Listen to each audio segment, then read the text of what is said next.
word to the intention of the lector. We do not know everything about our world. This sentence implies plenty of things. That is the guideline of our lives. We do not know everything, but we are trying to know as much as possible. For some of us as humans, it's a life goal. For some others, it's a fact, and they are reducing themselves to it. But one thing is almost for sure. No one is omniscient. In my eyes, that is a good thing.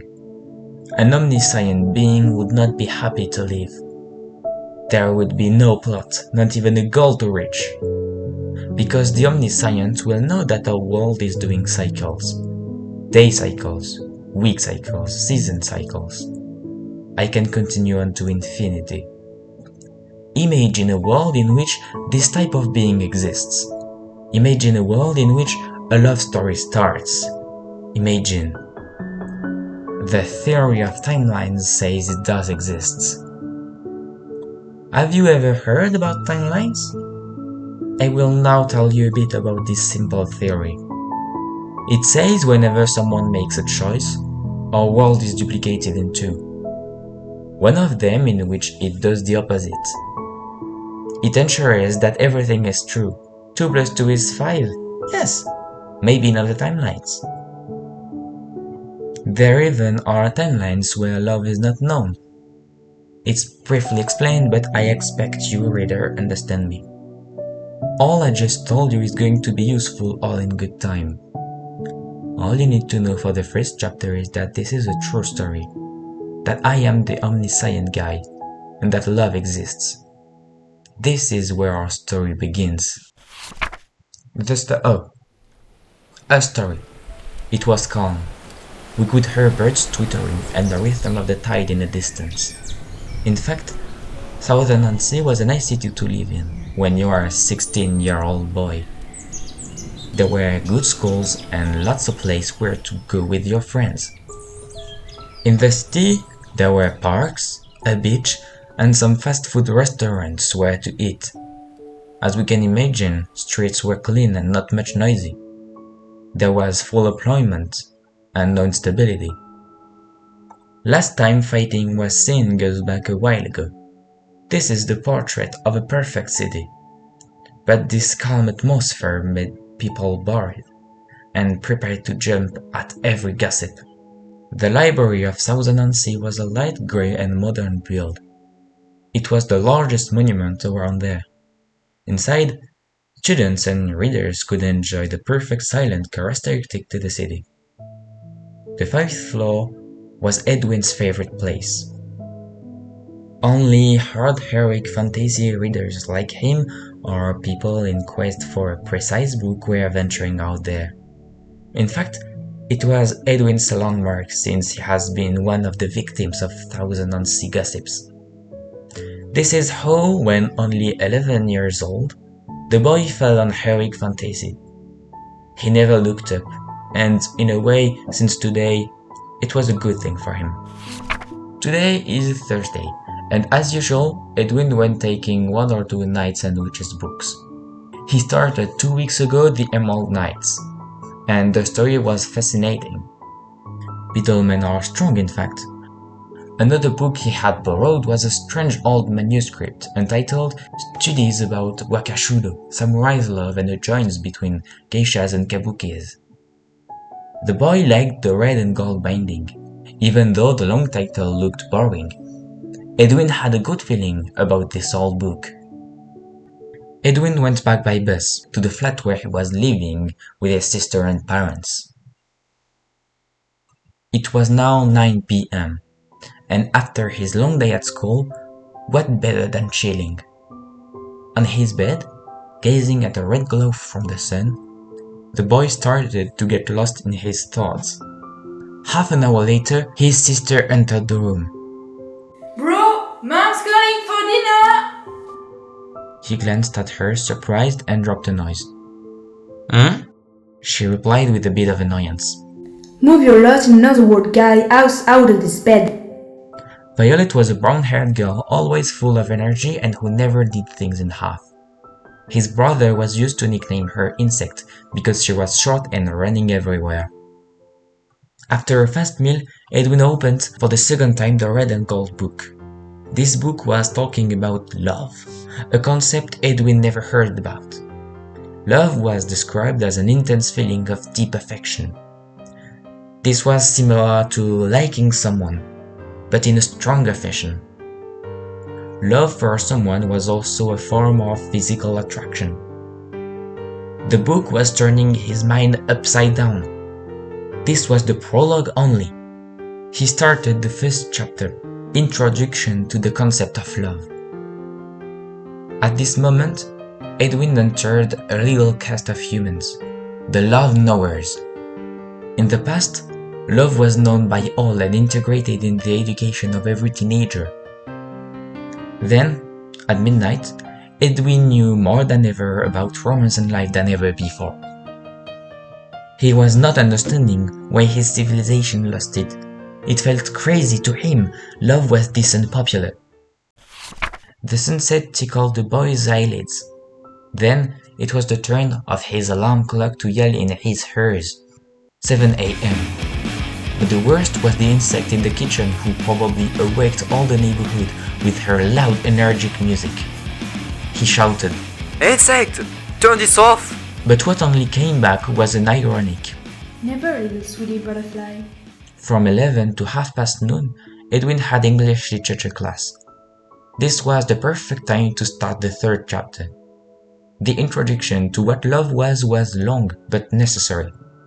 At the first page, there were two illustrations, one representing two men and the other a man and a woman. Below the first one was written, Samurai and Kabuki having a good moment. Below the second, it was with a geisha. All along the text, the boy was stuck on the word used. These were so much precise and touching. This chapter started introducing what Kabuki and geisha were. This is not what Edwin was interested in. The most surprising was nuances and different kinds of love. He understood love between friends or loving couples.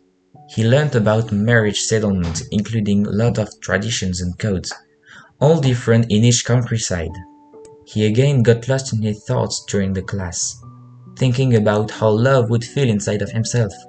What would be the symptoms, and above all, who would be the perfect person to fall in love with? Edwin, wake up! Susan yanked him out of his mind with her continuous whispering. What's your problem, girl? Stop trying to chat with me, or the teacher will notice. He grumbled, sad of going back to the fade reality. I just want to know what you have in your little mind to have such a big smile. She giggled. Just some weird stuff about the book. He answered a bit calmer. Oh, I see. Again your books. You should once try to live in our world. It would be a nice experience for you. Once. I guess so. Next Sunday, Edwin was as usual reading at the library. Seated on a puff in a corner, he was plunged in his book, the 7th volume of the Emerald Nights. No one would notice he was there without paying attention to the environment. All we could hear was him turning pages. Soon, another entered the floor. He was tall, blond, and looked luminous. In the dark of shelves, he walked a dozen of minutes before gauging the conversation. He approached the brown-haired boy in the corner.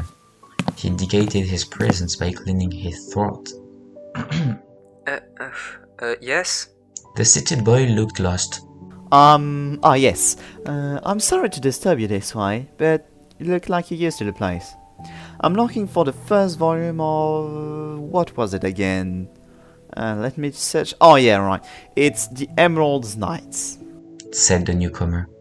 A little reassured, the boy answered, Ah, yes, it should normally be in this shelf.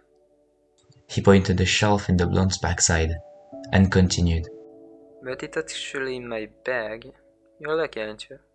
The blonde cheered up. Yes, I am, and I was about to leave. My friend will be very happy though. Your friend? Yes, indeed, this book is for my friend. Books in library aren't my thing at all. I mean, usually. The blonde apologized. It's not a problem, you know. You don't have to excuse yourself. But you miss a lot. Yes, I know. You don't look convinced. You know what? I'll give you a book, and you'll tell me if you like it. If you don't, I'll leave you alone. But if you do, then you must accept to read more. Edwin started. A lightning fused in the blonde's eyes. Why was he so nice and friendly? And until he had time to answer, Edwin left. Oh, I know what book I'll give you. He disappeared between two shelves, exactly knowing where to go. When he had found it, he pulled a pen out of his pocket and noted his phone number on the first blank page. Right after, he came back to the boy he met a moment ago. He addressed to him. There it is. He saw an old golden red book. So, to be clear, you want me to read a book that is older than our country? But, sure of himself, the lector answered. I swear, if you don't like it, I can end my life right now. Wow, don't be in such a hurry. Well, I bet I don't have the choice now. I'll take it. And I only thank you if I like this. He joked and continued. Hey, but it's time for me to go. I'm about to miss my bus. Surprised, Edwin saw him turning to the exit. Tell me at least your name. Yes, I'm Leslie, by the way. Then enjoy reading those words, Leslie. Then, Edwin thought a bit about what just happened. The feeling he had. The lightning in his eyes. This intense feeling of deep affection. It was it. No doubt. Edwin finally exited the library earlier than he intended. He could not stop thinking about him. His name was resonating in Edwin's head. Leslie. His eyes. Leslie. His way of speaking so kindly. Leslie. Him. Maybe he found Edwin too intrusive. Or maybe he will never answer back. Perhaps Leslie thought he too talkative. Or just he didn't want to meet someone. How to know for sure? It was filling Edwin's mind to the brim. And that was just the beginning. Once home, he texted Susan. Hey yo, girl. I have something to tell you. And she answered in the second. OMG, an epic moment's gonna happen. You have all my attention. Yet, he broke everything with the next text. But you're gonna wait till tomorrow. I wanna see your face when you know. In her room, she changed position on her seat and typed. I don't know if what you'll tell me is gonna destroy me or give me another extreme emotion. With no details, he answered. You will know all in good time. And the conversation ended here. During all the Monday, Susan was trying to extract information from Edwin about what he was going to tell her this evening. The only information she obtained was that it concerned the red and gold book, and that was all.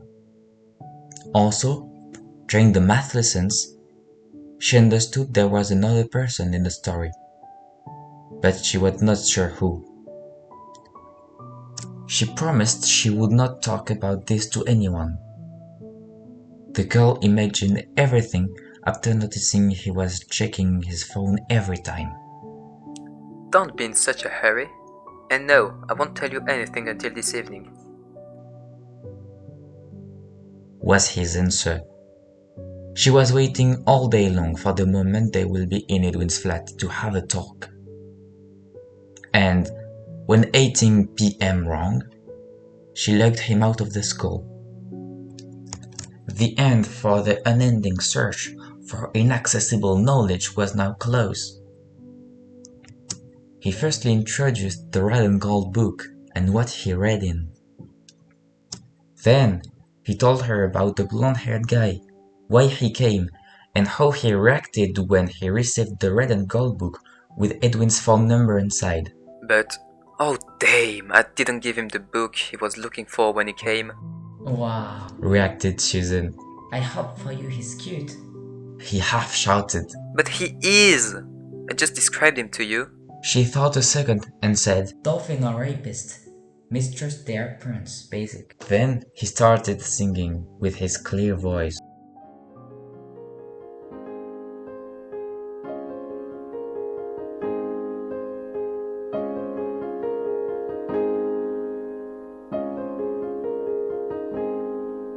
all alone in the shadow. I dream of your arms. The dark nights fall and the future's in my voice. The road was so long to get to you, and you just told me, whatever you do, don't you stop. And I look one last time in the mirror, I can't find what you like. So I read voiceless words to forget that I don't have what you like.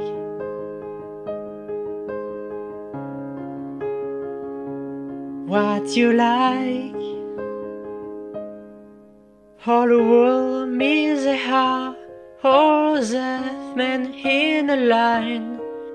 But heaven at the top multiply, I feel that they don't have the sling test bits of your grass. And you just told me, stay here, me will go. And I look one last time in the mirror, I can't find what you like.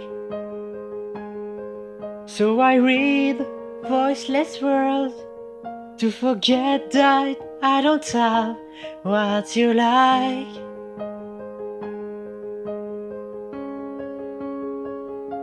What you like. So I read voiceless words to forget that I don't have what you like.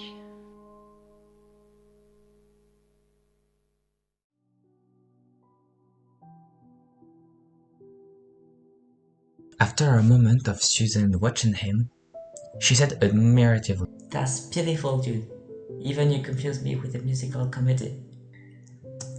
You should sing it in front of him. No doubt he will fall under your charm. Oh, you're kind. But no, never. I'm too shy.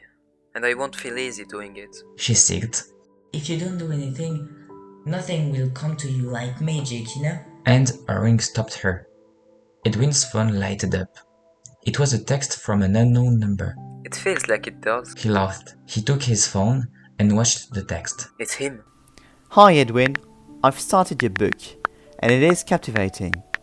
I am happy that you noted your number on the page, so I can now find the book I could never find yesterday. Tell me when we can meet up, this time longer perhaps. Leslie. These words warmed Edwin's heart.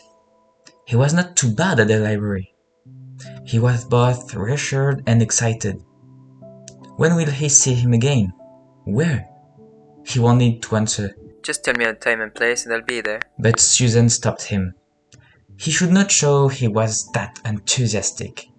In lieu of it, he typed, Hey, I'm happy you paid attention to a blank page. And sure, we have to meet once again at least. Maybe this can be Thursday? Tell me whenever you can. and next, he dropped his phone on his bed. Next, Susan left, and Edwin gone to bed. Leslie never quieted his mind.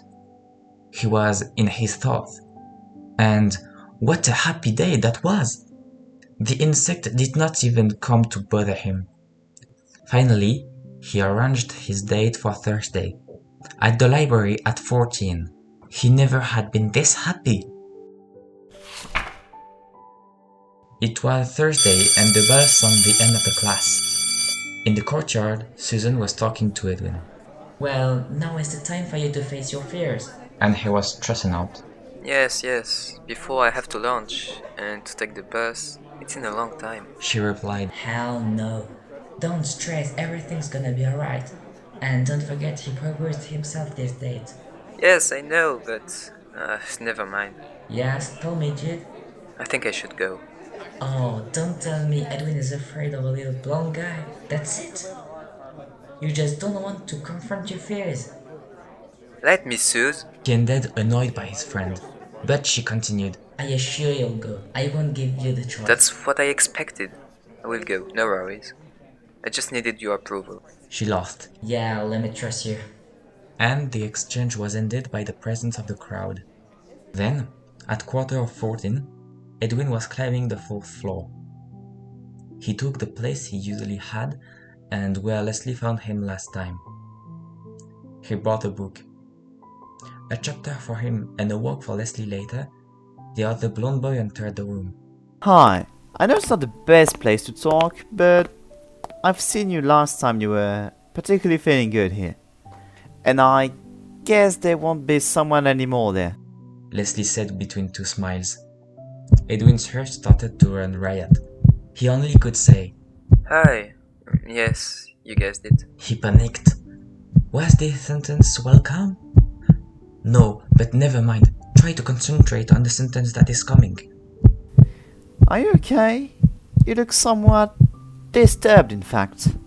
And it continued for a long time. But with the time, Edwin accommodated, and he became more and more natural. After an hour, he was even feeling at ease. An hour and a half later, the talking became interesting. What about the book I gave you? Edwin introduced. Oh, it is really interesting. But there's a lot of things I don't understand. Maybe you can explain them to me. Leslie opened the book and stopped at every paragraph. Edwin patiently explained all. Then, when Leslie turned the 70th page, an illustration appeared. The one of Samurai and Kabuki having a good moment. Edwin winked. I don't think I can explain this, for some reasons. Oh, yes. I now understand them. They looked at each other, and it turned them to guffaws of laughter. Oh, there's no need. Finally, this afternoon ended in giant happiness for Edwin. Not what he expected. They both left with the intention to date again. If a car did not enter Leslie's head, this would be a happy ending. But unfortunately, he died on the spot. No one would have imagined it, and certainly not Edwin. For his part, he thought for long Leslie had ignored him because of his boring sentences. But no. He now should know these are what made Leslie fall in love with him. No one ever knew who ended this love story. The driver flew away without leaving residues. Leslie rested in two paths on the road until a man saw him. He called the policeman, but there was nothing to do. Edwin cried a long time, but not for the good reason. Susan, who learned by a friend the boy's death, hid it to her friend. Second word to the intention of the lecture. I guess you remember what I told you at the beginning. Some timeline stuff you probably didn't need. I also told you that everything is true because everything happens. This story has a happy end. You just read the story from a wrong timeline. In rewriting this story, you can change the destiny of Edwin and Leslie. You are able to create timelines.